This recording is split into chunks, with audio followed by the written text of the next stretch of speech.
Microphone check, 1, 2, what is this? It's the 5'7" assassin in the podcast business. I am your host, Rohan Patra, the rap music plug at your service. Here we are again at the end of a rainbow. Vulnerability is an interesting concept because the more vulnerable you get, the likelihood that you achieve true happiness and connection rises, just as the likelihood you get deeply hurt and traumatized rises as well. In other words, it's a double-edged sword. This is precisely why I gravitate so strongly to music that is personal, that deals strongly in vulnerability, that deals with feelings and internal dialogues. It's because that's where the magic really happens, both in life and in music. Surely I enjoy and absolutely love tons of music that is more superficial. There's more than enough room for that too. But in general, my home base has and will always be music that plays with that double-edged sword. Because as I just said at the beginning, vulnerability is what truly enables connection. Connection between an artist and a listener, surely, but more importantly, connection between a person and their true self. Vulnerability is the only path to understanding, acceptance, healing, and growth. This is a path that we find Billy Woods on in his latest album, Church. Listen on to see where this path brought us. The Rap Music Plug podcast presented by QLC TV is the remedy to the I don't have anything good to listen to problem.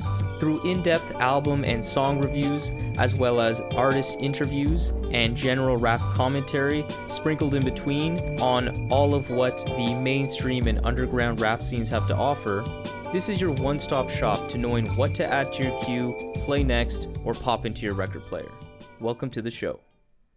Billy Woods, one of the most important voices in all of hip-hop over the past decade, is back again with another album on the heels of dropping Aethiops with Preservation. This album is titled Church, and it is a collaboration with the almighty Messiah Musik. That's music with a S, not a Z pitchfork. FYI. Messiah has frequently collaborated with Woods, Arm & Hammer, and Backwood Studios artists in general, and has been producing stellar work for many years now, with the past few years in particular being his strongest output to date, punctuated by full-length production work on Uncommon NASA's Only Child and Def C's Trapdoor. Given their deep history working together, I knew this album was going to be very good at the bare minimum, and spoiler alert, it was. But how they would work together as a pair over the course of an entire album had me very intrigued. Starting with the sound of this record, Messiah Musik could have taken this album in many different directions given the strong variety of instrumentals that he has proven more than capable of making. However, it became abundantly clear that Messiah Musik wanted to give Church a distinct musical identity from start to finish. Church shines like the bronze alloy of this album cover. This is the prettiest Woods album yet. Messiah Musik's beats allow you to truly get lost within them, as they are densely layered with delicate vocals, rich horns, and strong drums that give you so much to sink your teeth into. It's multifaceted without being truly cacophonous, even at its busiest moments, like Swamp Water or classical music that feature tons of different layers of sharp percussion, horns, keys, all coming at you at once, but feel so meticulously placed within the beat that it still feels alluring and charming. There is a thickness and texture to these beats that I just can't get enough of. Cossack's Wedding features some warped vocals, a trademark of Messiah's production style at this point, along with a very powerful low end on this track that I loved. Fevergrass is a masterpiece of sound, featuring this woozy horn sample, skittering drum patterns, deep bass that come together perfectly. This song features a beat morph midway through the track versus a true stark beat switch, as Messiah shows his finesse as a producer with keeping the musical ingredients of the main beat, but just tweaking everything slightly, transitioning into this murky variation of the same sounds of the main beat, and it just really is one of my favorite moments on all of church. When the sub bass hits in that middle part of this song, it's just exquisite. It's amazing. And as a quick side note, there have been quite a few takes I've read about this album online where people are actually critical of this beat in particular. And I have to say that firstly, you guys are weird people, and also I just want to say, like, think about what employers might say if they read that you don't like the Fever Grass beat. Like, I personally, I wouldn't trust you with my business if I knew that about you. So just, be careful what you post on a public forum. It's very important these days. Now back to the review. Another beat which you definitely should not dislike is Artichoke.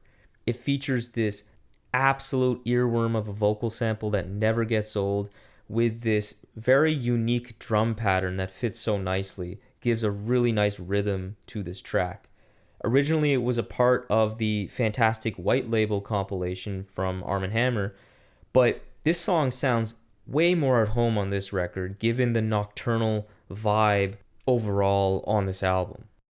The moments of greatness from Messiah Musik are bountiful, but the most impactful aspect of this album's sound is how well it articulates a particular mood.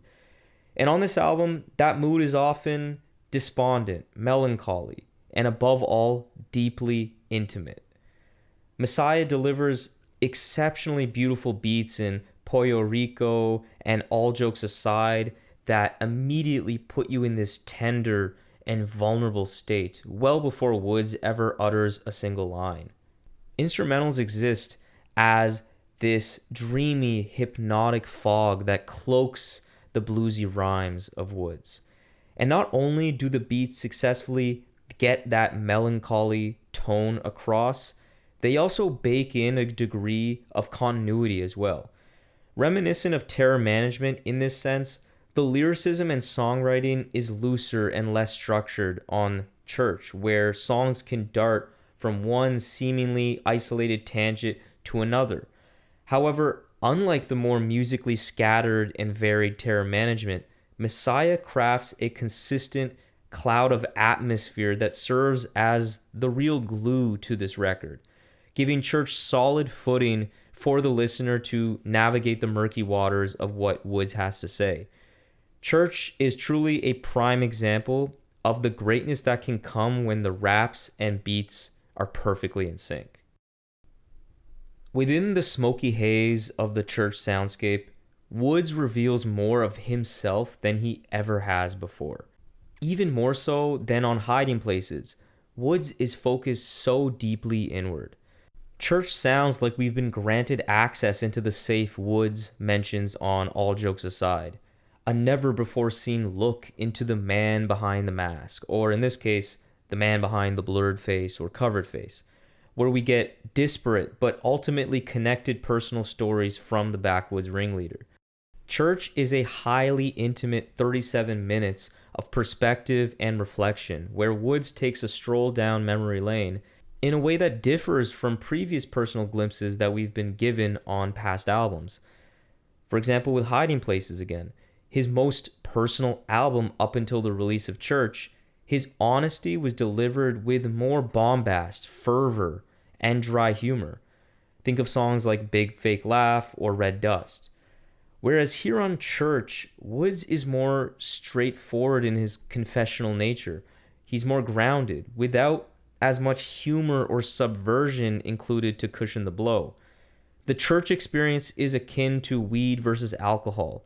The emotions with either are not necessarily more or less pronounced, but unlike the more intense and aggressive experience one can have liquored up, Church feels truly more like a weed situation, which isn't surprising given that weed is a key inspiration for this record, where creative tangents and more mellow, sobering realities best represent this album. that sees Woods confront the past head on, not necessarily healing from all that has happened, but at the bare minimum, acknowledging how he feels with a clear mind.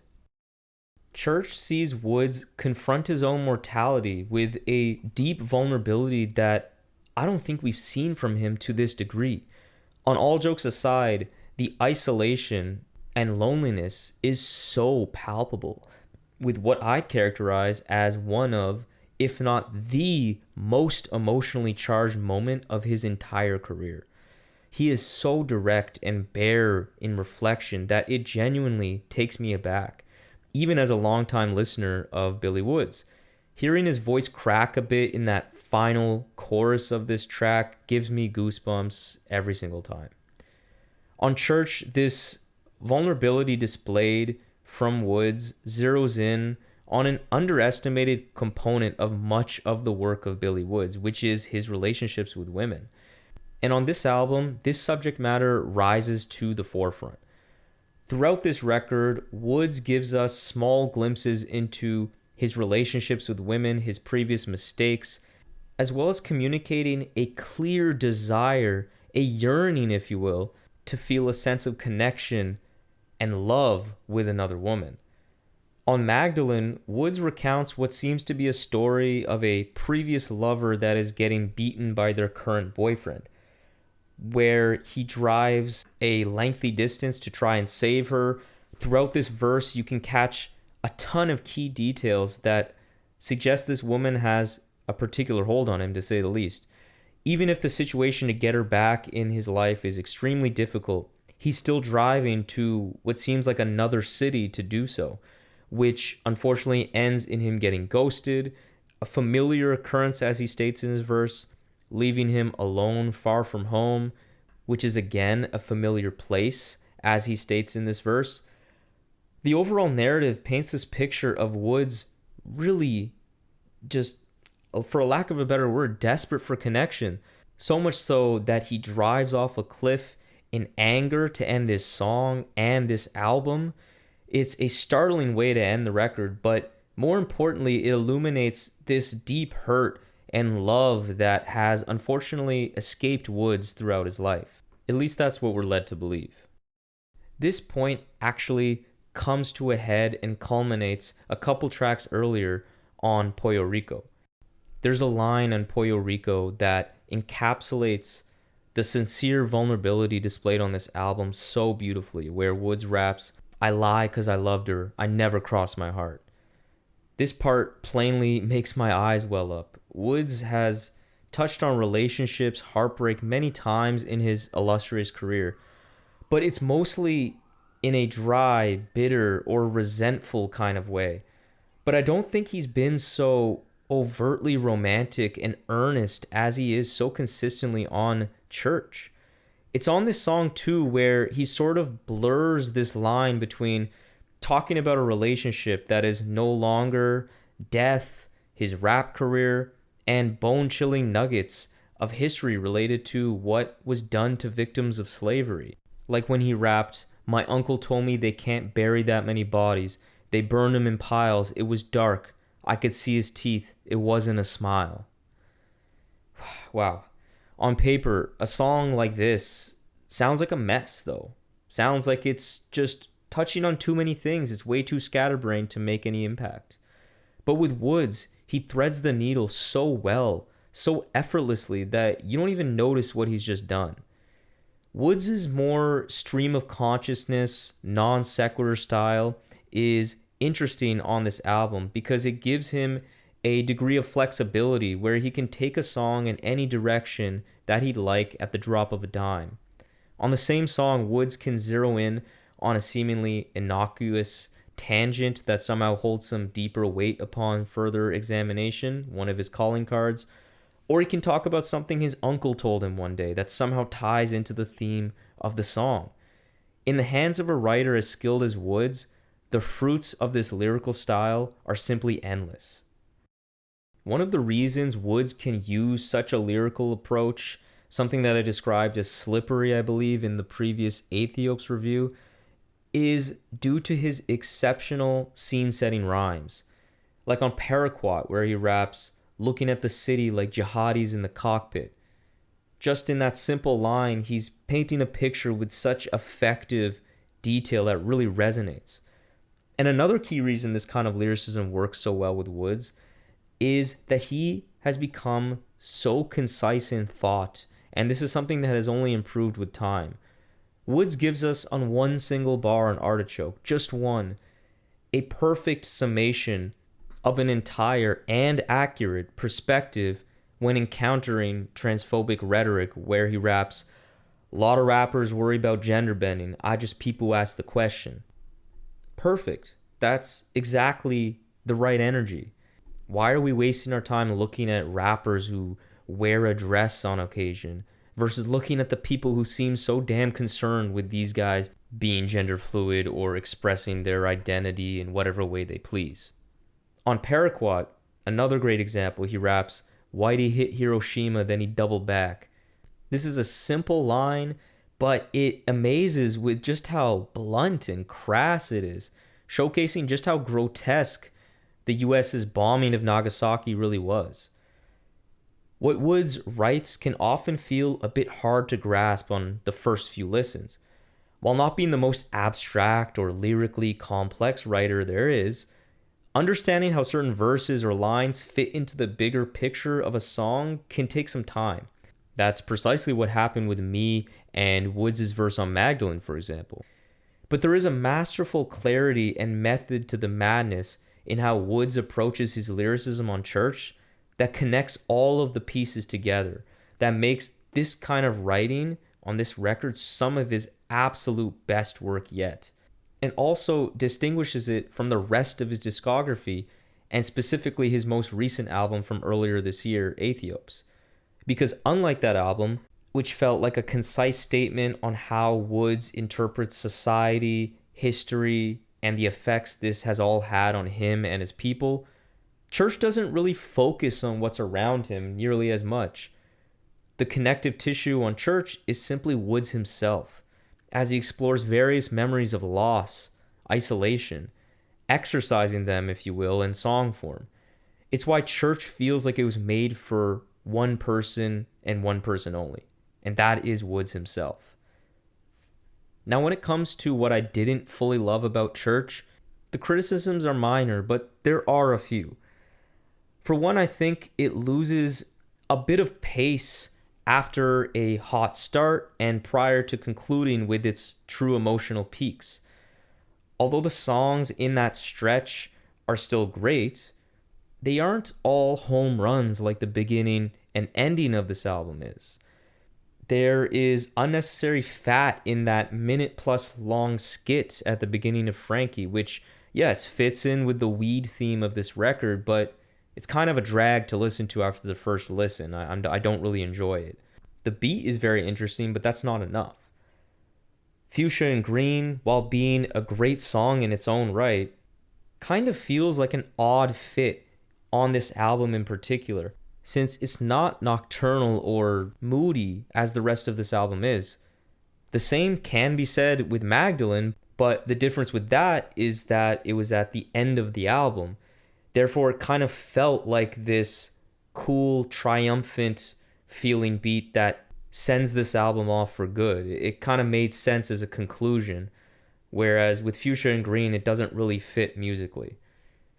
And finally, a general point that I can say is that a consequence of the more subdued Woods and more inward focused lyricism is that the urgency in his performance is dialed back just a bit, especially in comparison with what we got on Aethiopes, which is one of my favorite aspects of that record that made it a slightly more impactful listen for me, because there was this immediacy in Woods' raps that featured a balance between personal reflection and outward commentary on society's rich history of racism and moral decay, in contrast with the more grounded vibe we get from Woods lyrically on Church.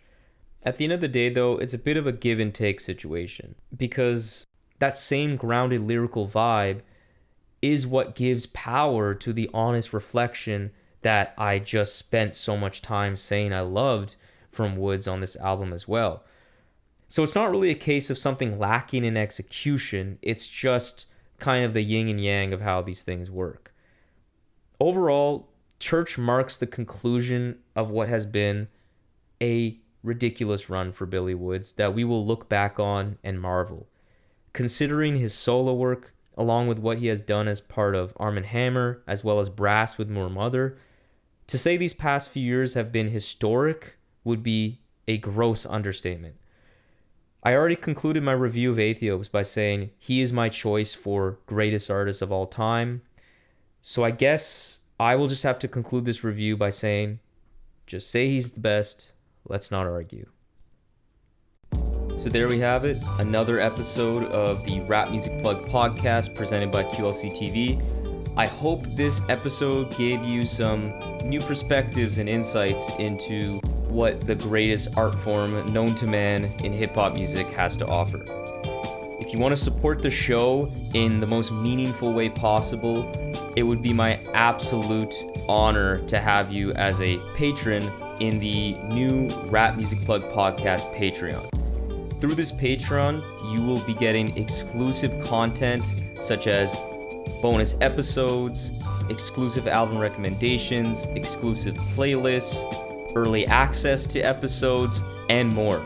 And above all, though, you will be able to support the show directly in a way that will not only justify the crazy amount of time I spend on this show already, but allow me to cover some of the expenses related to supporting all of these great artists that we cover on the show through the website, and will allow us to sustain and build on this amazing growth that the RMPP has experienced recently. Big shout out to Dano of Free Music Empire, Levi, Steel Tip Dove, Kakoa, Mahima, Jeff, Mitch, Dash Lewis, Pancake Cleaner, Trey, Noah, Justin, Brandon, Joe, Gavin, Matt, Teddy Faley, Jackson, Kian, Slumber Logic, Fatman Tomb, and Khalid for your generous support through the Patreon. I really appreciate it.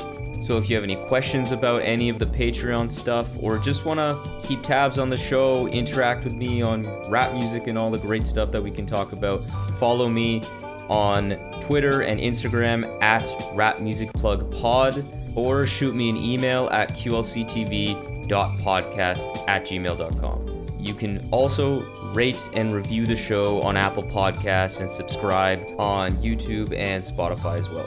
But that's enough self-promotion for this episode. I hope you enjoyed it.